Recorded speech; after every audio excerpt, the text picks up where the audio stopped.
Hi everyone, it's Sunday, August 8th, time for another HideNet Week in Review. I'm Vera Jordick.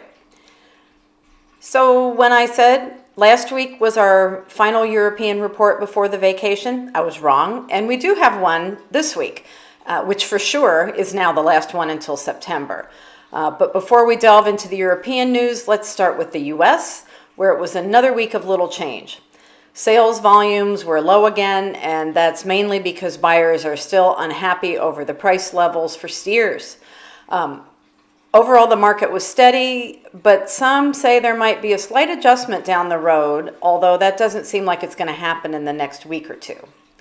Looking at heavy Texas steers, the lack of raw hides for this selection meant that they were able to add $1.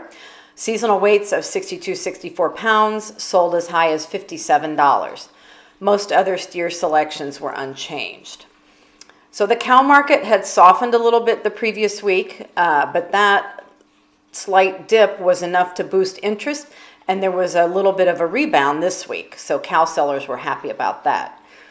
Combined export sales for the week ending July 22nd were 314,400, and that's down by another 29%, having dipped about the same amount the previous week.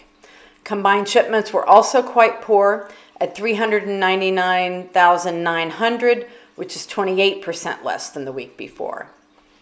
Slaughter through Saturday, August 6th was down 1% from the previous week at 641,000. Turning to South America, editor Ronald Guiel reports that the average price of fresh hides was up yet again this week, almost by 10 cents, actually by 9 cents, closing at 3 reals and 99 cents.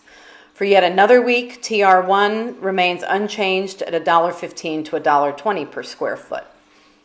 In other news from Brazil, the country's exports of hides and skins were up 73.4% in value compared to the same month last year, but they were down in volume by 3.6%. In square meters, July exports were 3.9% for the same month in 2020, but 8.9% less than June. For the first half of the year, exports were more than 50% higher in value and 15% more in square meters compared to 2020, but remember that is a low basis for comparison.